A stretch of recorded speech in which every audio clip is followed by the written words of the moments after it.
Olá, bem-vindos ao programa Professor Menino Responde. E hoje nós estamos aqui com um tema interessante. Eu sou advogado, professor de Direito, e hoje eu estou trazendo aqui uma psicóloga especializada, doutora Caroline Aimee, que tem aí a sua tese, né, elaborada com relação à síndrome de Burnout, né? São doenças psicológicas relacionadas ao trabalho. O que isso pode causar ao trabalhador? Qual o impacto na vida do trabalhador? Quais são as indenizações possíveis? Quais as consequências, né, para o trabalhador? Quais são os sintomas? Então eu vou perguntar isso para a doutora Caroline, que está aqui com a gente. Seja bem-vinda, doutora Caroline. Obrigada, professor Marino. E aí eu vou perguntar o que é a síndrome de Burnout? O que é essa síndrome, né, que o pessoal fala tanto, é um nome estranho, né? Uhum. Esclarece isso pra gente. Tá certo. Bom dia então, professor Merino, é um prazer estar aqui hoje participando dessa entrevista, obrigada pelo convite. Respondendo então a sua pergunta, a síndrome de Burnout, ou síndrome de esgotamento profissional, como ela também é conhecida, na realidade é um distúrbio psíquico que é caracterizado, então, por um estado de tensão emocional, de pressão e de estresse em níveis muito elevados e que está diretamente relacionado ao trabalho. Interessante. E tendo como nexo causalidade do trabalho, quais são os sintomas, o que a pessoa sente, né? Uhum. Quais os sintomas que a pessoa apresenta quando está com essa síndrome? Certo. Bom, existe um sintoma que ele é bastante característico dessa síndrome, que é justamente essa sensação, então, de esgotamento, de exaustão. E com isso, alguns comportamentos e algumas atitudes por parte desse profissional começam a aparecer, então, lá dentro do seu ambiente de trabalho, né? E a gente pode citar alguns exemplos aí.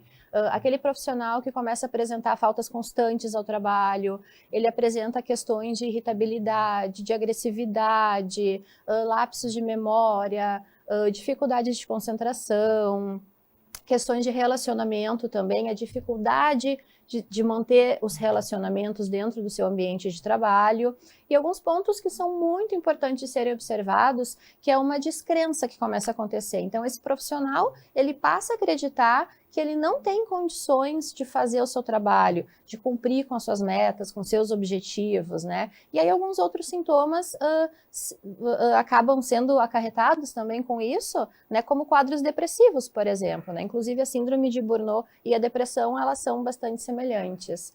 E tem os sintomas físicos também, né, professor Merino, que a gente pode pensar como, por exemplo, dores de cabeça, insônia, questões gastrointestinais também costumam aparecer com uma força, né, bem importante, dores musculares, e aí principalmente essas dores em função, né, dessa pressão e desse estresse que o funcionário acaba absorvendo dentro desse ambiente difícil. E quais são as causas que geram a síndrome de Burnout, o fator gerador disso, que desencadeia essa doença? Certo.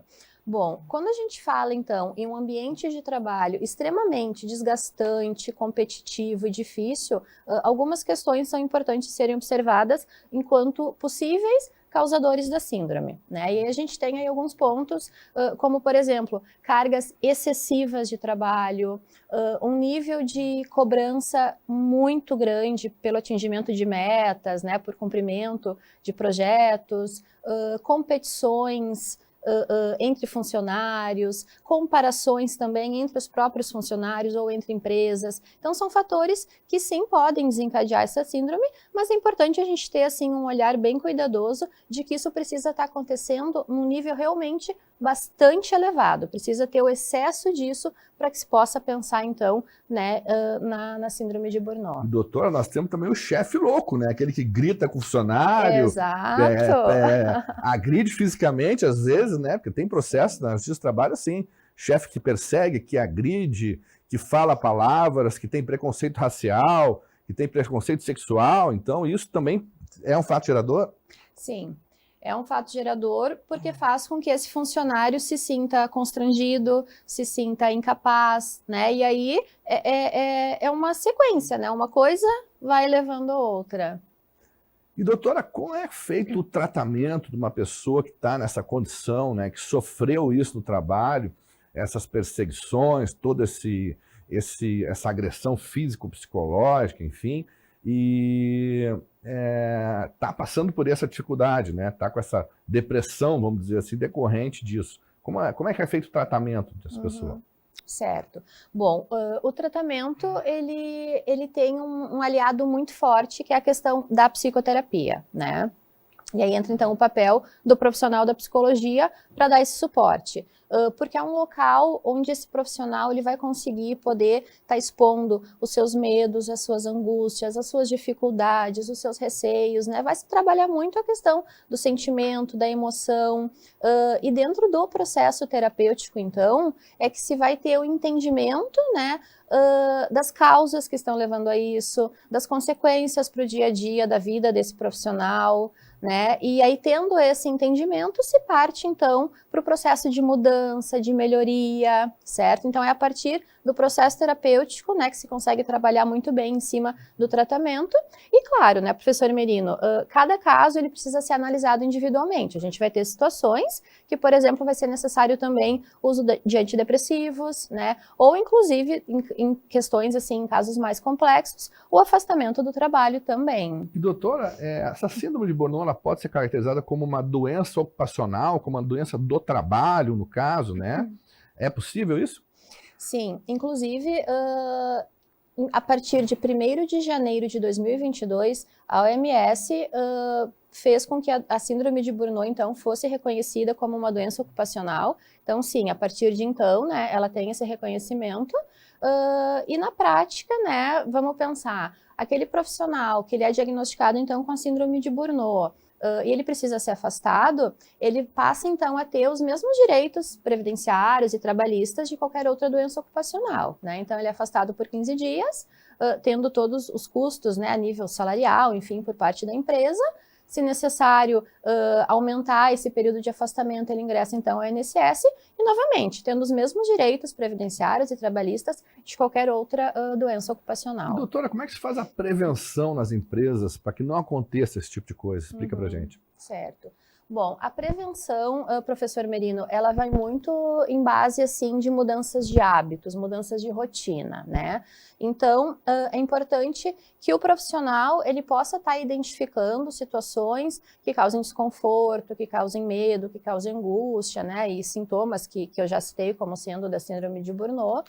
É importante também que a empresa possa ter um olhar mais cuidadoso, mais cauteloso para com os seus funcionários e, a partir disso, se pense em possibilidades de mudanças, né? Em mudanças que possam estar diminuindo todo esse nível de estresse e de pressão dentro do ambiente de trabalho.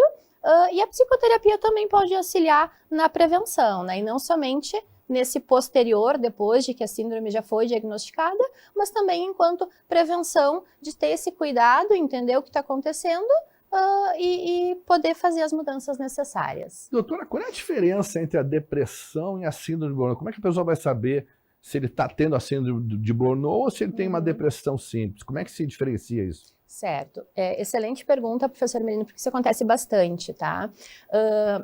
Existem algumas características que são pertinentes às duas situações, né? Por exemplo, desmotivação, falta de interesse, dificuldades de relacionamento, isolamento, né? Então são questões que tanto na síndrome de Burnout quanto na depressão, elas estão presentes. Mas a diferença clássica que realmente, então, diferencia uma da outra é que na síndrome de Burnout, todos esses sintomas e emoções estão diretamente e estritamente relacionados ao trabalho. E na depressão envolve outros aspectos da vida.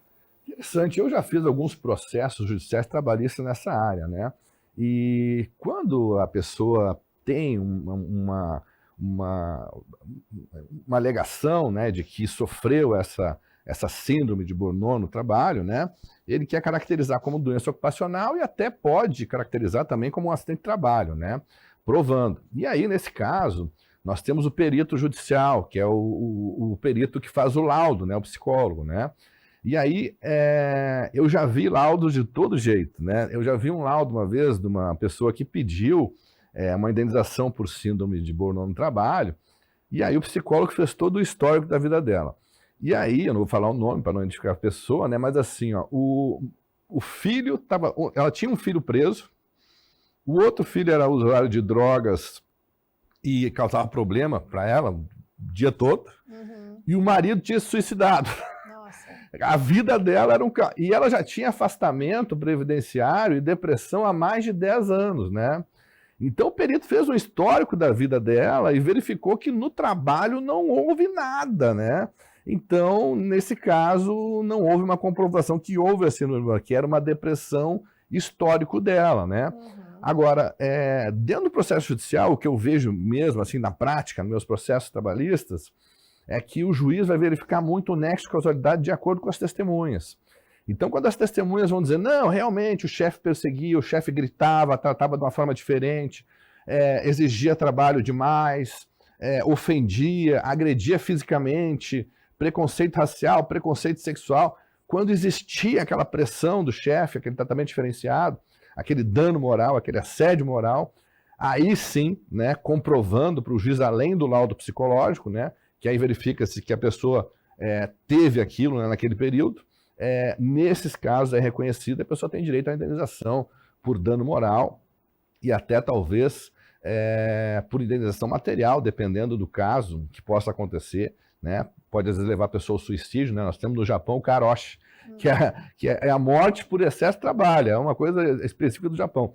Porque lá as pessoas têm, é o contrário do Brasil, às vezes tem gente que não gosta de fazer hora extra, o japonês gosta de trabalhar muito. E aí, para ganhar hora extra, né? Porque eles querem ganhar mais. E aí até o patrão lá chega um determinado horário, lá 10 horas, 11 horas, e desliga geral da empresa, o pessoal vai embora, né? Porque estão trabalhando demais e tem gente que acaba morrendo de infarto de trabalhar tanto, né? Para o trabalho excessivo, né, no Japão, e é uma questão cultural. Eu vou agradecer hoje a presença da doutora aqui, que esclareceu para a gente questões de natureza psicológica relacionadas ao direito, que são muito importantes, né? O direito e a psicologia estão muito ligados em várias situações, em vários casos, e os técnicos, né? Psicólogos, enfim, engenheiros, médicos, todos aqueles técnicos importantes fazem laudos para auxiliar o juiz nas suas decisões. Nos acompanhe nas redes sociais, no Instagram, Merino Advogado, vai estar aí na tela, no Facebook e também o meu canal no YouTube. E mandem perguntas para o nosso WhatsApp, 9962-262, prefixo 51, que eu respondo a todos os telespectadores.